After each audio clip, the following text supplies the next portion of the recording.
Hey everyone. Today I wanted to talk about the line Chimps Together Strong from Rise of the Planet of the Apes.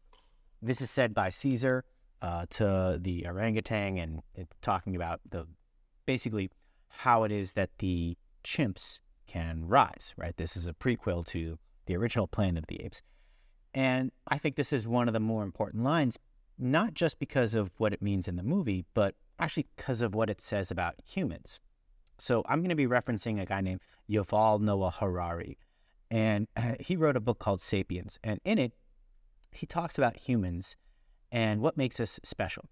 Because he points out, look, 70,000 years ago, humans, in terms of their impact on the planet, was very similar to chimps themselves. There were other mammals like the bison in the Americas that probably had a bigger impact on the earth than humans did. We were relatively small. So here we are 70,000 years later. What makes us so special?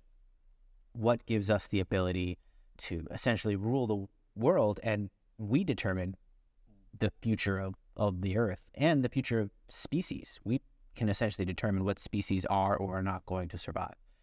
And he puts this down to the idea that humans are the only animal that can collaborate at scale flexibly. Right. So let's talk about another animal, insects, right? Like bees and ants, they certainly can collaborate. You might even say that they can collaborate at scale because, an ant colony can have thousands and thousands of ants. They don't necessarily collaborate across colonies. I don't believe so. Although I think if you're of the same species, they might be peaceful. I don't know. But bottom line is they can collaborate, and you might even say at scale, but they're not flexible, right? You pose a new problem to ants, and they just don't know how to deal with it. And that's partly because the way they collaborate is built into their DNA, right? They're collaborating just because that's what they are. They're little collaboration machines, but they're not very good machines, and the second you change the scenario, they kind of fail. Meanwhile, you have higher animals like even dogs, but let's take chimps. They can collaborate flexibly, right? They can adapt and collaborate in ways that they hadn't planned before. It's not built into their DNA. They're just collaborating.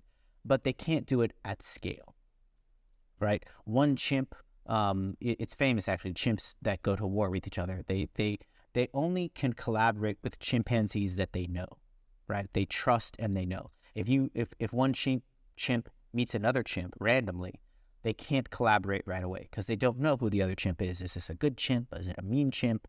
Do I want to collaborate with them?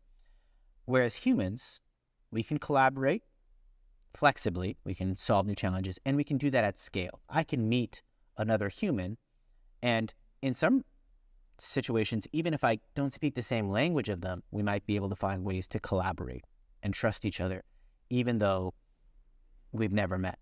Right, so we can collaborate flexibly at scale. We are the only animal that can do that.